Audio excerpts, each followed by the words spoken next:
കൃഷ്ണ ഗുരുവായൂരപ്പ ശരണം. ഗുരുവായൂരപ്പൻ്റെ ഉച്ചപൂജ കഴിഞ്ഞു, കളഭാലങ്കാരം കഴിഞ്ഞു, നട തുറന്നു. അപ്പോൾ നമുക്ക് ഗുരുവായൂരപ്പനെ കാണാനായിട്ട് പോകണ്ടേ? എല്ലാവരും വരൂ കേട്ടോ, ഗുരുവായൂരപ്പനെ കാണാം. ഗുരുവായൂരപ്പൻ ഇന്ന് ഏത് രൂപത്തിലാണ് ആ കളഭം കൊണ്ടുള്ള അലങ്കാരത്തിൽ ഇരിക്കുന്നത്? ഭക്തരെ നോക്കിയിട്ട് അനുഗ്രഹിക്കാനായിട്ട് നോക്കാം. എന്താ തിരക്ക് തന്നെയാണ്, വൈശാഖത്തിൽ തിരക്ക് കൂടി വരികയാണ്. നിത്യവും തിരക്ക് തന്നെ. ഇന്നലെ ഉച്ചയ്ക്ക് തിരക്കായി, രാത്രി തിരക്കായി. അതേപോലെ തന്നെ ഇന്ന് രാവിലെ കുറച്ച് നേരം തിരക്ക് കുറവുണ്ടായിരുന്നു. അതിനുശേഷം നല്ല തിരക്ക് തന്നെ. തിരക്കിന്, ഭക്തജനങ്ങളുടെ ഒഴുക്കിന് യാതൊരു എന്താ പറയുക കടിഞ്ഞാണും ഇല്ല. കാരണം എല്ലാവർക്കും ഗുരുവായൂരപ്പനെ കാണണം. ഗുരുവായൂരപ്പൻ്റെ സമക്ഷത്തിൽ വന്നിട്ട് ഒരു നോക്ക് കണ്ട ജീവിതം ധന്യമായി എന്നുള്ള കാഴ്ചയാണ്. അപ്പം എല്ലാവരും അതിനായിട്ട് വരിക. വൈശാഖകാലത്ത് ലക്ഷ്മി ദേവി സമേതനായിട്ട് ഭൂമിയിലിങ്ങനെ എന്താ പറയുക ഭക്തരെ അനുഗ്രഹിക്കാനായിട്ട് കാത്തിരിക്കുകയല്ലേ. അപ്പോൾ ഒന്ന് വന്ന് കണ്ട ആ അനുഗ്രഹം കിട്ടുമല്ലോ എന്നാണ് എല്ലാ ഭക്തരുടെയും ഒരാഗ്രഹം. അപ്പോൾ അതിനായിട്ട് എത്ര മണിക്കൂർ വേണമെങ്കിൽ ക്യൂ നിൽക്കാനും എത്ര പൈസ വേണമെങ്കിൽ ചിലവാക്കാനും ഒക്കെ എല്ലാവരും തയ്യാറാണ്. അതാണ്. എന്തായാലും നമുക്ക് ദർശനത്തിനായിട്ട് പോവാം. ആദ്യം തന്നെ കിഴക്കേ നടയിലുള്ള ഗണപതി ക്ഷേത്രത്തിൽ പോയിട്ട് ഗണപതി ഭഗവാനെ ഒന്ന് മനസ്സറിഞ്ഞ് വിളിച്ച് സർവ്വവിഘ്നങ്ങളും തീർത്തു തരാൻ പറയുക. അതിനുശേഷം നമുക്ക് നേരെ ഗോപുരവാതിൽ കടന്ന് അകത്തേക്ക് പോവാം. അങ്ങനെ പോകുമ്പോൾ ആ ഗോപുരവാതിലിൻ്റെ വാതിൽപ്പടി കയറുകയാണ്. വാതിൽപ്പടി കയറുമ്പോൾ നേരെ അകത്തേക്ക് ഇങ്ങനെ നോക്കുക. ആ ശ്രീലകത്തെ പ്രകാശം ഇങ്ങനെ കാണുകയാണ്. അത് കണ്ടാൽ തന്നെ ഗുരുവായൂരപ്പനെ കണ്ടു എന്നുള്ള ആ ഒരു സന്തോഷം നമ്മളിലേക്ക് എത്തും. എന്നുള്ള ആ ഒരു മനസ്സമാധാനം വരും. അപ്പോൾ ആ ഇടതുവശത്തുള്ള മേൽപ്പത്തൂരിൻ്റെ പീഠം ഒന്ന് നോക്കിയിട്ട് തൊഴാം. ആ വാതിൽ മറിഞ്ഞിരിക്കും കേട്ടോ, എന്നാലും കാണാനൊക്കെ കുറച്ച് ബുദ്ധിമുട്ടാണ്. തൂണ് വേഗം കാണാം വലതുവശത്തുള്ളത്. അപ്പോൾ എന്തായാലും കണ്ട് തൊഴുതോളും എല്ലാവരും. അങ്ങനെ തൊഴുത് നമ്മളിങ്ങനെ ശ്രീലകത്തേക്ക് നോക്കുകയാണ്. ശ്രീലകത്തേക്ക് നോക്കുമ്പോൾ 2 കാൽപാദങ്ങൾ ഇങ്ങനെ കാണാണ്ട് ആ കാൽവളകൾ ഇട്ടിട്ടുണ്ട്. പിന്നെ ഇങ്ങനെ മുകളിലേക്ക് നോക്കുമ്പോൾ ഇന്ന് വെളുത്ത പട്ടാണല്ലോ എടുത്തണ്, അന്ന് വെള്ള പട്ടാണ് എടുത്തണ്. അങ്ങനെ നല്ല രസം, വെളുത്ത കസവിൻ്റെ പട്ടും കൊണ്ട് ഇങ്ങനെ എടുത്ത മാതിരിയാണ്. പിന്നെ നോക്കുമ്പോഴോ അരയിലൊരു കെട്ടൊക്കെ കെട്ടിയിട്ടുണ്ട് കേട്ടോ. അരയിലിങ്ങനെ നമ്മൾ 2ആം മുണ്ട് കൊണ്ട് കെട്ടുക എന്ന് പറഞ്ഞില്ലേ, അതേമാതിരി ഒരു വലിയ ഗോപന്മാരൊക്കെ വലിയ ആൾക്കാരായി, അച്ഛനൊക്കെ വലിയ ആൾക്കാരായ മാതിരിയാണ് ഇന്നിപ്പോൾ. ആളെങ്ങനെ കാണുമ്പോൾ നല്ല രസമാണ്. അരഞ്ഞാണം കാണാണ്ട് അരമണി കിങ്ങിണിയൊക്കെ ഇങ്ങനെ ചാർത്തിയിട്ടുണ്ട്. ആൾക്ക് മുഖത്ത് നമ്മൾ ഗൗരവഭാവമൊക്കെയാണ് വെച്ചാലും നമ്മളെ കാണുമ്പോൾ ഉള്ള ആ ഒരു 2-2.5 വയസ്സിൻ്റെ ആളേ ഉള്ളൂ കേട്ടോ. നല്ല പുഷ്ടിയൊക്കെ ഉള്ള നല്ലൊരു ഉണ്ണിയാണ്. അങ്ങനെ മുകളിലേക്ക് ഇങ്ങനെ നോക്കി വരുമ്പോൾ മാറത്തൊരു മാങ്ങാമാല ഉണ്ട്, ഒരു വളയം പോലത്തെ ഒരു മാല ഉണ്ട്, ഒരു പതക്കം പോലത്തെ മാല ഉണ്ട്. അതുപോലെ കൈവളകൾ കാണാനുണ്ട്, തോൾവളകളുണ്ട്. നല്ല വീതി നെറ്റിയിൽ നല്ലൊരു തിലകക്കുറി ഗോപി തിലകം വെച്ചിട്ടുണ്ട്. പിന്നെ 2 സൈഡിലും കയ്യിൻ്റെ പുറത്ത് 2 ഗോപി തിലകങ്ങളുണ്ട്. അങ്ങനെ നോക്കി വരുമ്പോൾ ആ പീലി തിരുമുടി ഇങ്ങനെ കെട്ടിയിട്ടുണ്ട്. കളഭം കൊണ്ടുള്ള പീലി അങ്ങനെ ഉണ്ടാക്കിയിട്ടുണ്ട്. കിരീടം വെച്ചിട്ടുണ്ട്. പീലിത്തിരിയുടെ മുകളിൽ, തിരുമുടിയുടെ മുകളിൽ, കിരീടത്തിൻ്റെ മുകളിൽ തിരുമുടിമാലകളുണ്ട് 2 എണ്ണം. വെളുത്ത പൂവും തെച്ചിയും ആയിട്ടുള്ളതൊന്നും, വെളുത്ത പൂവും തുളസിയും തെച്ചി ആയിട്ടുള്ളത് അങ്ങനെ 2 തിരുമുടിമാലകളാണുള്ളത്. അത് കാണാനുണ്ട്. പിന്നെ നോക്കുമ്പോൾ 2 കൈവളകൾ കാണാനുണ്ട്. കൈവളകൾ ഒരു കയ്യിൽ വെണ്ണ കേട്ടോ, അത് മറു കയ്യിലോ ഓടക്കുഴലുണ്ട്. സന്തത സഹചാരിയായ ഓടക്കുഴലാണ്. അതെപ്പോഴും ഒഴിവാക്കില്ലല്ലോ, ഒരിക്കലും മാത്രമല്ലേ ഒഴിവാക്കിയത്. രാധെ പിരിഞ്ഞു പോയപ്പോഴല്ലേ ആ ഓടക്കുഴൽ ഇനി വേണ്ടാന്ന് പറഞ്ഞിട്ട് അങ്ങോട്ട് എറിഞ്ഞത്. അതേപോലെയാണ്. എന്തായാലും ഇപ്പോൾ കയ്യിൽ ഓടക്കുഴലൊക്കെ ഉണ്ട്, വെണ്ണയുണ്ട്. ആർക്കൊക്കെ വേണ്ടിച്ച വിശപ്പുള്ളവരൊക്കെ ചോദിച്ചോളൂ കേട്ടോ. ആൾ നല്ല വിശപ്പൊക്കെ മാറിയിട്ടേ, നേദ്യമൊക്കെ കഴിഞ്ഞതല്ലേ. ഇവിടെ നേദ്യം കഴിഞ്ഞു, അവിടെ യശോദാമ്മ വെണ്ണ കൊടുക്കുകയും ചെയ്തിട്ടുണ്ട്. വേണ്ടോളം വയറ് കുമ്പ നിറച്ച് കൊടുത്തിട്ട് പിന്നെ കയ്യിൽ പിന്നെയും കൊടുത്തണ്ണ. അമ്മയ്ക്ക് കുറച്ചും കൂടി തരൂ എന്ന് പറഞ്ഞ് വാങ്ങിയ മാതിരിയാണ്. ആ ഗൗരവത്തിലാണ്. കാഴ്ച കാണാൻ എന്താ രസം. ഞാൻ വലിയ ആളായിരുന്നു, ഇനി എല്ലാവരും എന്നെ അങ്ങനെ വിശ്വസിച്ചോളൂ എന്നൊക്കെ പറഞ്ഞിട്ടാണ് അമ്മോടുള്ള ആ ഒരു കൽപ്പനയൊക്കെ കാണുന്നത്. ഞാൻ വലിയ കുട്ടിയാണ് കേട്ടോ, അച്ഛനെ പോലെ തന്നെയാണ്, അച്ഛന് കൊടുക്കണം അതേപോലെയൊക്കെ തരണം എന്നൊക്കെയാണ് പറഞ്ഞിട്ടുണ്ടായി. അപ്പോൾ അങ്ങനത്തെ ആ ഒരു കുസൃതിയിലാണ് ആളിന്ന് ശ്രീലകത്ത് നിൽക്കുന്നത്. വളരെ മനോഹരമായിട്ടുള്ള ഒരു കാഴ്ചയാണ്. പിന്നെ 2 ഉണ്ടമാലകളുണ്ട്, തെച്ചിയും തുളസിയും ഉണ്ട്, അതേപോലെ തെച്ചിയും തുളസിയും താമരയായിട്ടുള്ളതുണ്ട്. അങ്ങനെ 2 ഉണ്ടമാലകളും ഉണ്ട്. പിന്നെ വിധാനമായിട്ട് ഒരു 2-3 മുകളിൽ തുളസിമാലകൾ കാണാനുണ്ട്. അങ്ങനെ ചാർത്തിയിട്ടുള്ള ആ ഒരു കാഴ്ചയാണ് കാണാനുള്ളത്. അപ്പോൾ എല്ലാവരും നമ്മളിപ്പോൾ സോപാനപ്പടിയിലെത്തി നിൽക്കുകയാണ്. അങ്ങനെ ശ്രീലകത്തേക്ക് നോക്കുകയാണ് കേട്ടോ. ഗുരുവായൂരപ്പൻ്റെ ശ്രീലകത്തേക്ക് നോക്കുമ്പോൾ കാണുന്ന കാഴ്ചകളാണ്. ആ ഗുരുവായൂരപ്പൻ്റെ ആ പൊന്നുണ്ണിക്കണ്ണൻ്റെ ആ വെണ്ണക്കണ്ണൻ്റെ ആ ഒരു കാഴ്ചയാണ് നമ്മൾ കാണുന്നത്. എല്ലാവരും മനസ്സുകൊണ്ട് അവിടേക്ക് വന്നോളൂ. മനസ്സ് ഗുരുവായൂരപ്പൻ്റെ നടയിലെത്തിയിട്ട് പ്രാർത്ഥിക്കുക. എല്ലാം ആ ഗുരുവായൂരപ്പനിലാണ്. ആ കണ്ണൻ്റെ മായാലീലകളാണ്. അധികം മായാലീലൊന്നും കാണിക്കാതെ നല്ലത് മാത്രം വരുത്തണേന്ന് മാത്രം പ്രാർത്ഥിക്കുക. അല്ലെങ്കിൽ ആ മായയിൽ ഇങ്ങനെ ഇട്ട് കളിപ്പിക്കും മൂപ്പരേ. അപ്പോൾ അതിന് നമ്മൾ തന്നെ വന്ന് പ്രാർത്ഥന തന്നെയാണ് ഫലമുള്ളൂ. അദ്ദേഹത്തെ പ്രാർത്ഥിക്കുക, അപ്പോൾ ആ മായയിൽ നിന്ന് കുറച്ചിങ്ങനെ ഒഴിവാക്കി തരും. അങ്ങനെ നമ്മൾ അവിടെ എത്തി പ്രാർത്ഥനയിലാണ്. ഇനി അവിടുന്ന് നമ്മളിങ്ങനെ പതുക്കെ സോപാനപ്പടിയിൽ നിന്ന് ഇറങ്ങുകയാണ്. ഇന്നത്തെ ഉച്ചപൂജ ഉണ്ടായിരുന്നത് മേൽശാന്തി കവപ്രമാരാത്ത് അച്യുതൻ നമ്പൂതിരിപ്പാടാണ്. അതുപോലെ ഇന്നത്തെ ഉച്ചപൂജ കളഭാലങ്കാരം ഉണ്ടായിരുന്നത് പഴയം സതീശോദിക്കനാണ്. അദ്ദേഹമാണ് ഇന്നത്തെ കളഭം കൊണ്ടുള്ള അലങ്കാരം ചാർത്തിയിട്ടുള്ളത്. അപ്പോൾ എല്ലാവരും കണ്ടു, തൊഴുതു. ഇനി നേരെ അഗ്നികോണിലേക്കൊന്ന് നോക്കി തൊഴുതു. അത് കഴിഞ്ഞ് നേരെ വന്ന് തിടപ്പള്ളി നോക്കി തൊഴുതു. പിന്നീട് തിരിഞ്ഞ് ശ്രീകോവിലിൻ്റെ ചുമരിലേക്ക് നോക്കിയാൽ ആലിലക്കണ്ണനെ കാണാം. പച്ച കളറിലുള്ള ആലിലയിൽ ഇങ്ങനെ വള്ളി കൊള്ളുന്ന ഉണ്ണിക്കണ്ണനെ കണ്ട് തൊഴുക. അതിനുശേഷം നമ്മൾ വീണ്ടും നമ്മൾ ചെല്ലുന്നത് സപ്തമാതാക്കളെയൊക്കെ കണ്ട് തൊഴുത് നേരെ നേരെ ഗണപതിനെ കണ്ട് തൊഴാം. ഗണപതിയുടെ അവിടെ വരുമ്പോൾ ഇന്ന് നിറയെ പൂക്കളാൽ അർച്ചനയൊക്കെ കഴിഞ്ഞ് ഒരുപാട് പൂക്കളാണ് മൂപ്പരുടെ മുന്നിലേ ഗണപതി ഭഗവാന്റെ. അതേമാതിരി ആ ചന്ദനം കൊണ്ടിങ്ങനെ ഫുള്ള് ചാർത്തിയിട്ടുണ്ട്. നല്ല രസമായിട്ടുള്ള ചാർത്തലാണ്. പുറകിലും നല്ല മാലകളൊക്കെ കെട്ടിയിട്ടുണ്ട്. അപ്പോൾ എല്ലാവരും ഗണേശനെ കണ്ട് തൊഴുതോളൂ. ഏകദന്തം മഹാകായം തപ്തകാഞ്ചന സന്നിഭം ലംബോദരം വിശാലാക്ഷം വന്ദേഹം ഗണനായകം. അത് കഴിഞ്ഞാൽ സരസ്വതി ദേവിനെ കണ്ട് തൊഴുക. സരസ്വതീ നമസ്തുഭ്യം വരദേ കാമരൂപിണി വിദ്യാരംഭം കരിഷ്യാമി സിദ്ധിർഭവതു മേ സദാ. അങ്ങനെ സരസ്വതി ദേവിനെയും കണ്ട് തൊഴുത് നമ്മൾ ആ സൈഡിലൂടെ അങ്ങനെ വരുമ്പോൾ കോർണറിലെത്തിയ ചെറിയ ഗണേശനെ കാണാം. ഒന്ന് തൊട്ട് തലോടിയിട്ട് പ്രാർത്ഥിക്കാം. പിന്നെ മത്സ്യാവതാരം, കൂർമ്മം, വരാഹം, നരസിംഹം വരെയുള്ള രൂപങ്ങൾ കാണാം. അതൊക്കെ ഒന്ന് തൊട്ട് തലോടി പ്രാർത്ഥിക്കാം. അതിനുശേഷം മേൽശാന്തിയുടെ അവിടെ സതീശോദിക്കനിരിക്കണു.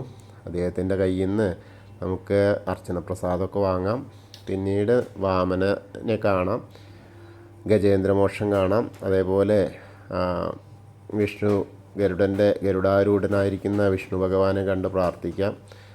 അതിനുശേഷം അനന്തശായിയായ അനന്തപത്മനാഭനെ കണ്ട് തൊഴാം. അവിടെ നിറയെ പൂക്കൾ കൊണ്ട് ഇങ്ങനെ അലങ്കരിച്ചിട്ടുണ്ട്.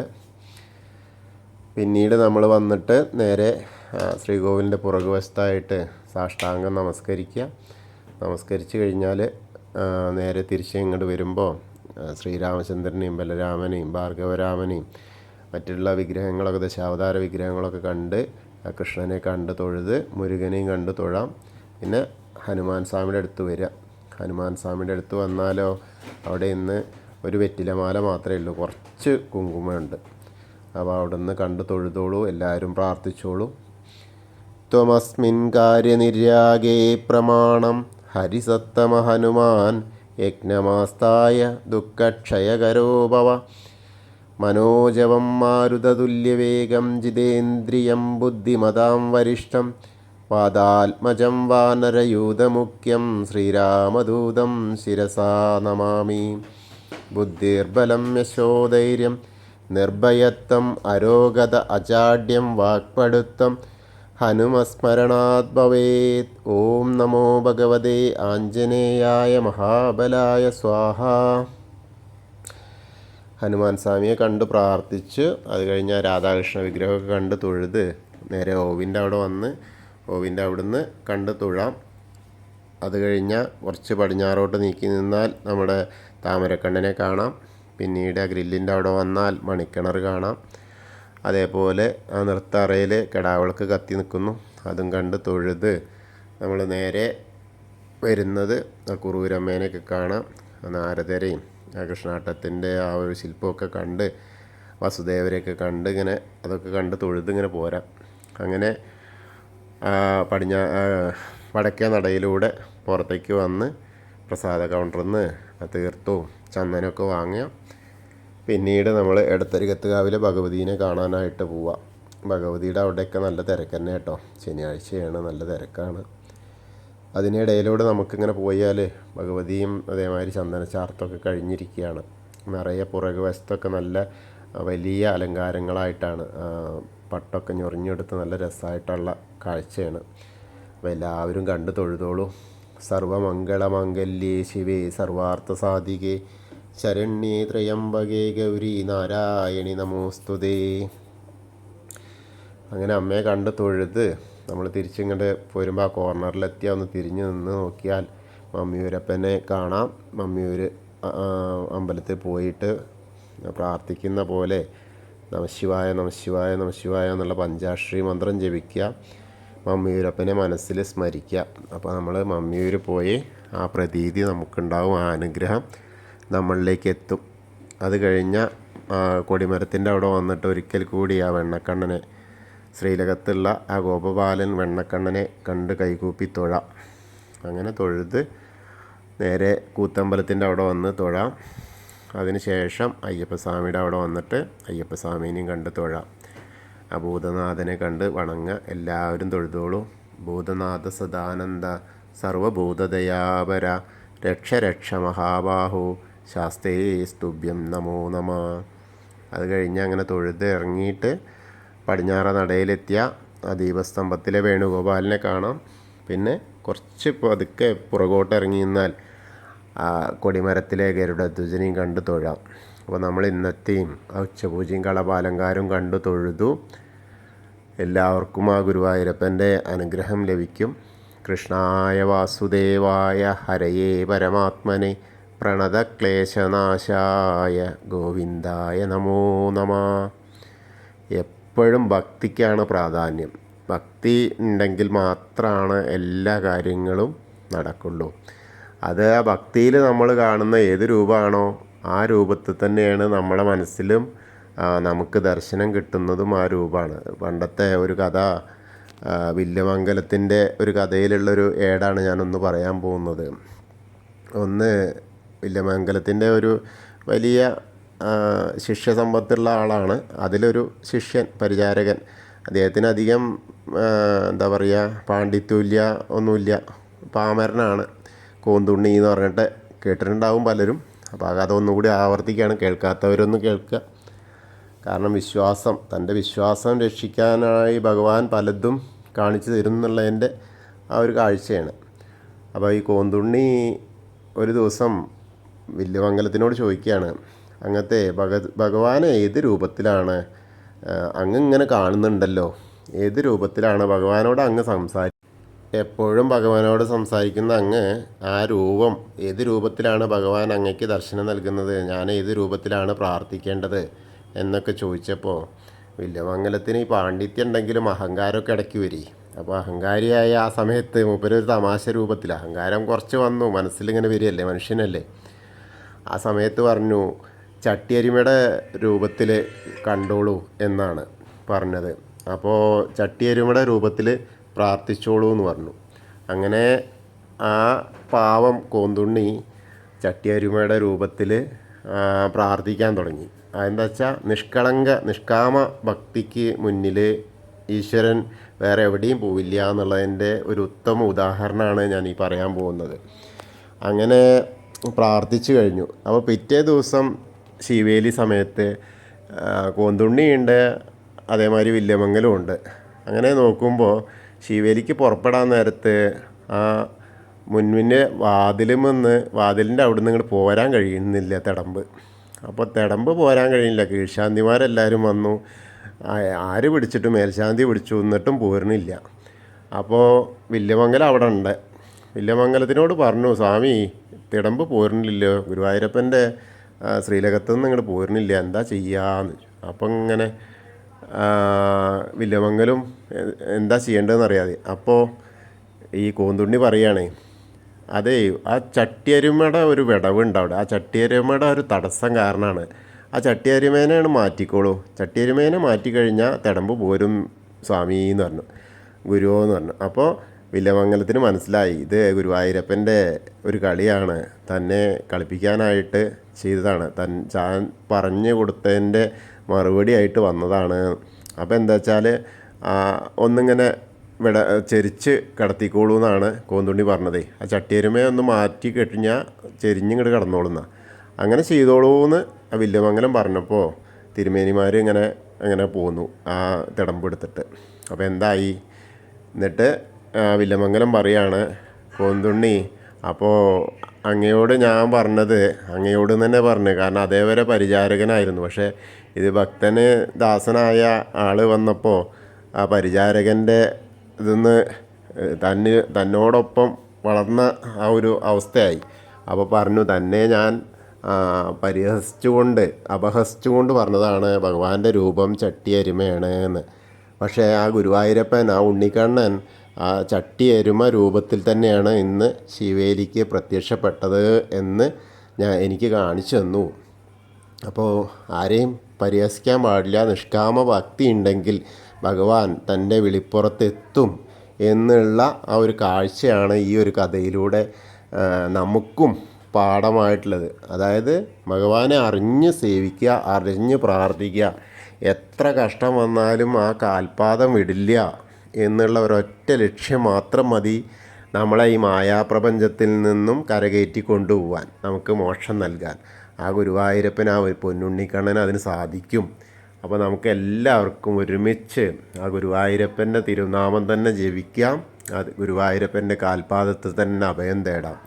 എല്ലാവർക്കും ഗുരുവായൂരപ്പൻ്റെ അനുഗ്രഹം ലഭിക്കും. കൃഷ്ണ ഗുരുവായൂരപ്പാ ശരണം.